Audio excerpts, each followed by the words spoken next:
Picture this: the White House lawn, July 2025. Donald Trump, basking in the kind of self-generated spotlight he craves, is flanked by beaming American auto executives and energy tycoons. The air crackles with anticipation. He's about to unveil what he calls the biggest trade deal in American history, a staggering $550 billion, 0 cents investment from Japan. The cameras flash, reporters scribble, and Trump, ever the showman, delivers his lines with theatrical flair. He paints a picture of revitalized American industries, booming shipyards, and energy independence, all thanks to his master negotiation skills. He even throws in a little boast about America pocketing 90% of the profits. It's a victory lap of epic proportions, a moment seemingly etched in stone. But behind the carefully orchestrated smiles and triumphant pronouncements, a storm is brewing. The so-called deal, lauded as a game changer, is in reality a fragile framework, more a political understanding than a legally binding treaty. Negotiators on both sides harbor serious reservations, whispering about its one-sided nature and lack of concrete details. The ink is barely dry when cracks start to appear in this carefully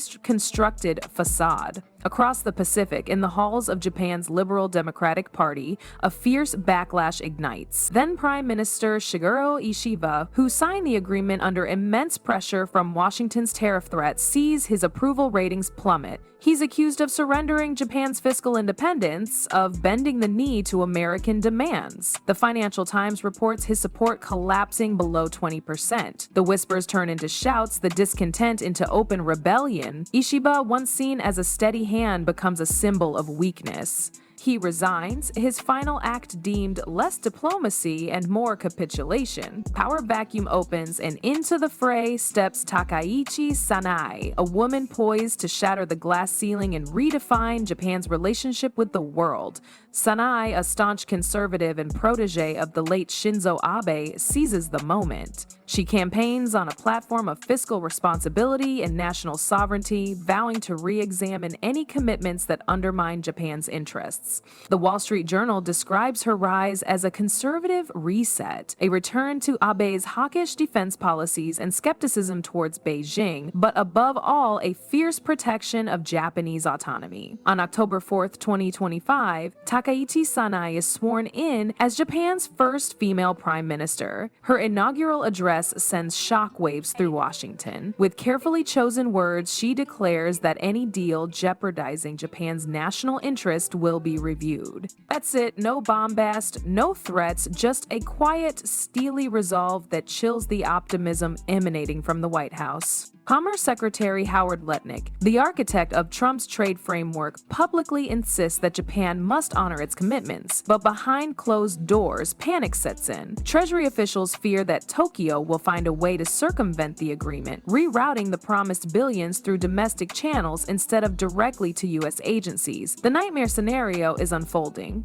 Japan is about to call Trump's bluff. Reuters confirms the worst fears. Japan isn't just dragging its feet, it's building a fortress. A state-backed investment facility is quietly established within the Japan Bank for International Cooperation. The message is clear. Tokyo will control the purse strings, not Washington. Markets react instantly. The yen briefly rallies as speculation swirls that Japan will slow the dollar transfers. Shares of U.S. defense contractors, those poised to reap the biggest rewards from the deal, take a nosedive, plummeting nearly 6%. The Financial Times calls it a quiet revolt against Washington's economic strong-arming. But this isn't just about money, it's about pride, about sovereignty. It's about a nation tired of playing second fiddle. And the defiance is contagious. Seoul, South Korea feels the tremor. They too had been pressured into a similar $350 billion 0 cents framework, promising tariff relief in exchange for investment. But after Japan's bold stand, Seoul's national security advisor delivers a blunt message to Reuters. We are not able to pay $350 billion 0 cents in cash. Trump had insisted on upfront payments. South Korea flatly denies any such obligation. Asia, it seems, has gone rogue. The script once dictated from Washington is being rewritten. Back in the U.S., Trump explodes. During a televised cabinet meeting, his frustration boils over. Never made the best deal ever, and Japan's already walking away, he fumes, oblivious to the irony that his best deal ever is crumbling before his eyes. But Trump, never one to back down, doubles down. Howard Lutnick, ever the loyal lieutenant, spearheads a new initiative, a U.S. investment accelerator. This federal office is tasked with strategically directing allied capital with a laser focus on energy terminals in Alaska and advanced semiconductor plants in the Midwest. The catch? Foreign governments get a measly 45-day consultation window and zero voting power. For Tokyo, this is the last straw. On October 1st, Ryo Akazawa, Japan's chief negotiator, steps before the cameras and delivers a carefully worded but devastating blow. He reminds reporters that Japan's contribution falls within the range where there will be no foreign exchange impact. It's a diplomatic slap in the face, a clear signal that Tokyo alone will control the pace and volume of any disbursements. Currency desks understand the message loud and clear. Japan can stall the entire process indefinitely. The audacity stuns Washington. The Trump administration had counted on Japan's conservative leadership as its most reliable ally. Now, the country once central to the Indo-Pacific Alliance is openly resisting America's most ambitious economic initiative in Asia. The relationship had been fraying for years. Back in the early 2020s, when Trump reinstated those 25% reciprocal tariffs on imported autos, Japan had responded with uncharacteristic defiance. Then, Prime Minister Ishiba had declared Tokyo will not be taken advantage of. That defiance was merely a prelude to the current showdown. Under Takayichi's leadership, resistance to Washington's dictates has transformed from a political liability into a rallying cry. Her constituents, while respecting the long-standing alliance with the United States, are increasingly vocal about their discontent with any agreements that place Japan in a subservient position. Takayichi's strategy, as reported by Nikkei Asia, is all about achieving a strategic balance, fortifying defense cooperation with U.S. forces while simultaneously asserting Japan's independence in international trade and investment negotiations. She's redefining the terms of the partnership, making it clear that while Japan values the alliance, it will not accept terms that undermine its sovereignty.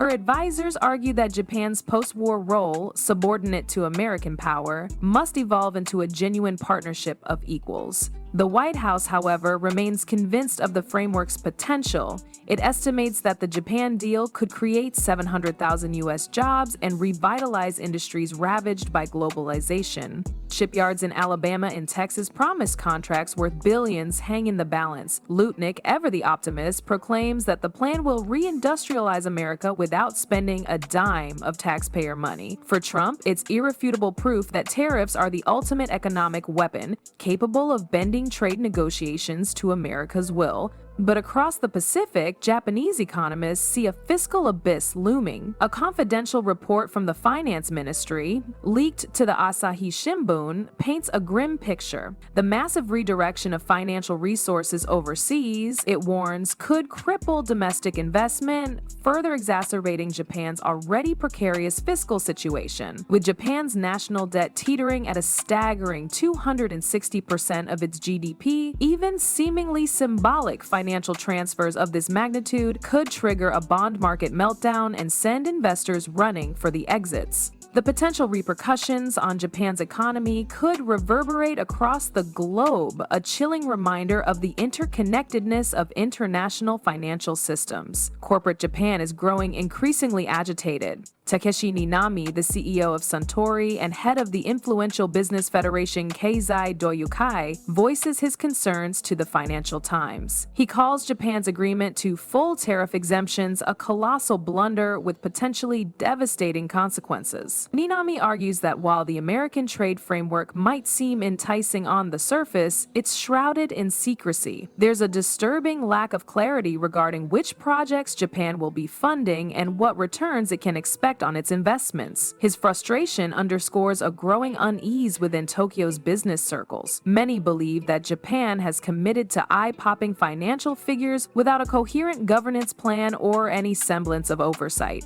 It's a recipe for disaster. Meanwhile, the deal's centerpiece, the $44 billion 0 cents Alaska LNG export terminal, is sinking fast. Reuters reports that Japanese utilities are questioning its profitability, citing runaway construction costs and dwindling long-term demand. One industry executive, speaking on condition of anonymity, bluntly admits that all the Japanese want is to stall and get out. Trump's advisors, however, remain defiant. They argue that Japan will reap indirect benefits through enhanced energy security and geopolitical alignment. But even American analysts are skeptical. Christopher Johnstone, Japan chair at the Center for Strategic and International Studies, tells Politico that the framework is more official than what they had before, but less official than a formal trade agreement. In other words, it's stuck in legal purgatory, enforceable only through political will. By October, the cracks are widening into chasms. Japan abruptly cancels a planned trade delegation to Washington after discovering glaring errors in the U.S. tariff implementation orders.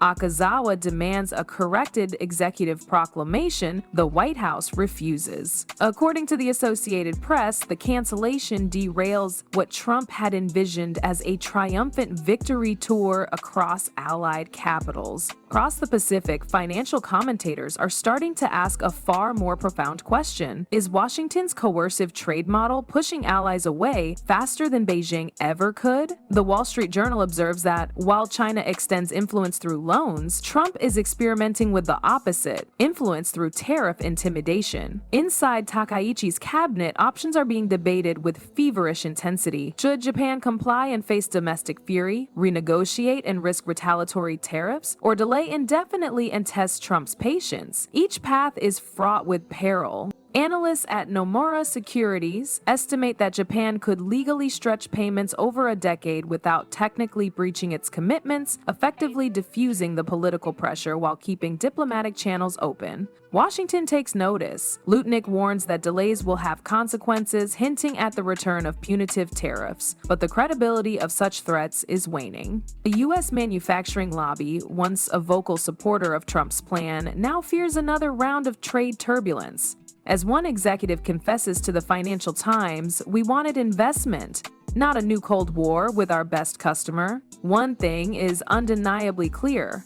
What began as a victory parade for Washington has morphed into a referendum on American dominance itself. The outcome won't just shape the next trade cycle, it could determine the very balance of power across the Pacific for a generation to come. And as this high-stakes drama unfolds, every headline, every currency fluctuation, and every press conference tells the same story.